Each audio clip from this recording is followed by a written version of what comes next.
साथ संगत जी, हम सभी सुख को चाहते हैं, सारी दुनिया सुख चाहती है, लेकिन सुख पाने का तरीका लोगों को नहीं मालूम है। सुख तो अपने अंदर है, और हम क्या हैं इस चीज को जान लें। हमारा स्वरूप क्या है, भगवान का स्वरूप क्या है, इस चीज को जान लें तो हम सुखी हो जाएंगे। तो अपने अंदर दुख नहीं है, जो हमारा स्वरूप है उसमें दुख नहीं है। संसार में दुख है, संसार तो दुखों की खान है, दुख ही दुख है। संसार में मन लगाएंगे तो दुख है, और अपने स्वरूप में ध्यान लगाएंगे तो सुख है। इसी में सुख है। हमारा स्वरूप क्या है? यही निराकार परब्रह्म परमेश्वर, इसके अलावा कुछ है ही नहीं है। कहते हैं ईशावास्यम उदयम सर्वम यत् किंचित जगत्याम जगत, इसके अतिरिक्त कुछ है ही नहीं है। ये बाबा जी हमारे ये प्रत्यक्ष करके दिखाते हैं, बता देते हैं, दिखा देते हैं। और सुख को या भगवान को हम बाहर खोजते हैं, धन दौलत में, खेती बाड़ी में, परिवार में सुख खोजते हैं, और भगवान को मंदिरों में, मस्जिदों में, गिरजाघरों में खोजते हैं। लेकिन रामायण क्या कह रही है कि भगवान सब उर्वासी है।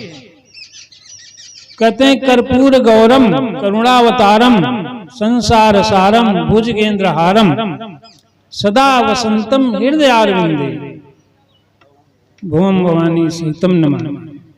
भगवान का स्वरूप क्या है? कर्पूर गौरम, कपूर के समान निर्मल है, उसमें कोई दोष नहीं है, निर्मल है, स्वच्छ है। करुणा का अवतार है, भगवान के अंदर करुणा है। संसार का सार है, निचोड़, मूल जिसको बोलते हैं। संसार पूरे संसार का, सृष्टि का मूल है, यहीं से संसार का उद्गम है, उत्पत्ति होती है।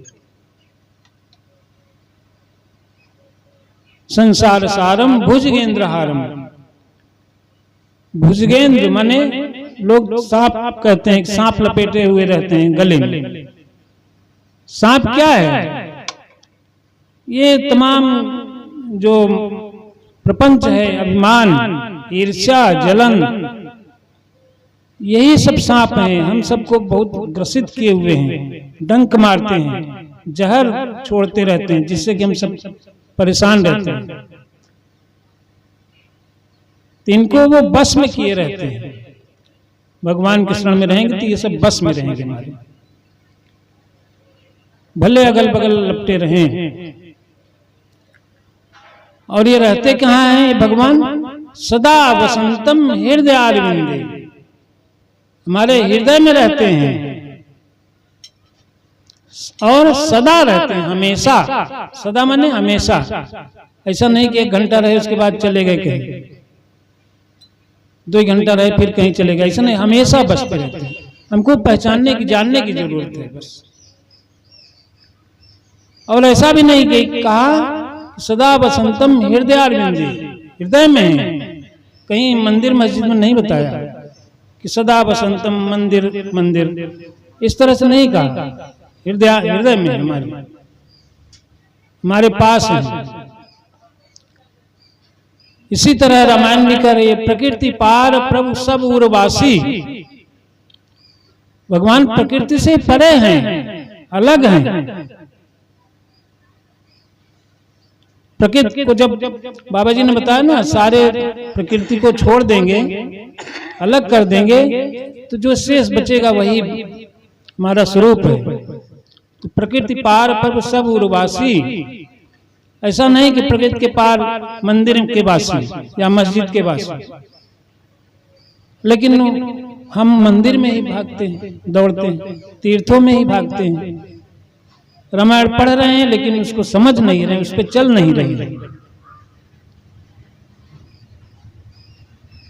भगवान राम के लिए कहा गया भगवान उनको कहा जाता है। लेकिन भगवान कैसे बने? जब उन्होंने अपने आप को जाना वशिष्ठ जी के द्वारा। कहते हैं तमाम तीर्थ व्रत सब करके आए थे राम, घूम आए थे, फिर भी उनको शांति नहीं मिली, तो वशिष्ठ जी के पास गए। तो उन्होंने कुटिया का दरवाजा खटखटाया, तो वशिष्ठ जी बोले अंदर से कौन? तो राम जी बोले कि यही तो मैं जानने आया हूं कि मैं कौन। तब अंदर बुला के वशिष्ठ जी ने उनको समझाया, ज्ञान दिया, बताया। तब उनको अपने स्वरूप का ज्ञान हुआ और अपने कर्तव्य का बोध हुआ। तब राम बने। भगवान को जानने से हमको कर्तव्य, अपने कर्तव्य का बोध होता है कि हमको हमारा कर्तव्य क्या है असला। इसी तरह अर्जुन को बताया, अपने कर्तव्य से भाग रहा था अर्जुन। इसी तरह हम सब भी भाग रहे हैं। ये जो काम क्रोध जो अहंकार है ना, यही सब कौरवों की सेना है। हम इससे भागते हैं और उन्हीं के चक्कर में पड़े रहते हैं और हमको ग्रसित किए जाते हैं। तो अर्जुन को कृष्ण ने बताया इनको काटना है, इनको मारना है। तो उसको अपने कर्तव्य का बोध हुआ एक ज्ञान देने के बाद, तब वो अपने कर्तव्य को पूरा किया। इसी तरह आजकल हम भी देखते हैं सत्संग में सभी हैं, बच्चे भी हैं, युवा भी हैं, वृद्ध भी हैं, सब है। सत्संग हम कर रहे हैं, ज्ञान प्राप्त कर रहे हैं, ठीक है, लेकिन इसमें हमको ज्ञान अपने कर्तव्य का भी बोध होता है। हमारा कर्तव्य क्या है? पिता के प्रति, पुत्र के प्रति, पत्नी के प्रति, पति के प्रति, समाज के प्रति हमारा क्या कर्तव्य है? अपना जो हमारा काम है, जो हमको मिला है, नौकरी मिली है या बिजनेस कर रहे हैं या खेती कर रहे हैं, उसमें हमारा क्या कर्तव्य है? सही ढंग से कर्तव्य करें। हम विद्यार्थी हैं तो हमारा कर्तव्य क्या है? इसमें मन से जुट के पढ़ाई करना, अपनी शिक्षा पूरी करना, ये हमारा कर्तव्य है। ये सत्संग में मालूम होता है। तो हमको ये करना चाहिए। सत्संग से बहुत फायदा है, बहुत ही फायदा है। जो अपने आप का ज्ञान हो जाएगा तब। तो जब राम को ज्ञान हो गया तब वो वाल्मीकि मुनि उनको कहते हैं क्या कि राम स्वरूप तुम्हार, वचन अगोचर बुद्धि पर, अविगत अकथ पार, नेत नेत नित निगम कर।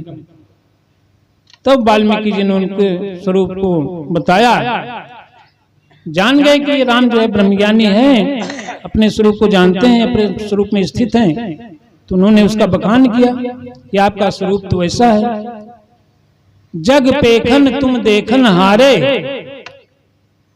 आप ही सारे संसार का ये जो नाटक है इसको देखने वाले। जग पेखन तुम देखन हारे, विधि हरि सम गुण चावन हारे। ब्रह्मा विष्णु महेश को भी नचाने वाले। तेऊ नहीं जाने ही मर्म तुम्हारा, वे भी यानी ब्रह्मा विष्णु महेश भी आपके मर्म को नहीं जानते, ऐसा बता रहे हैं।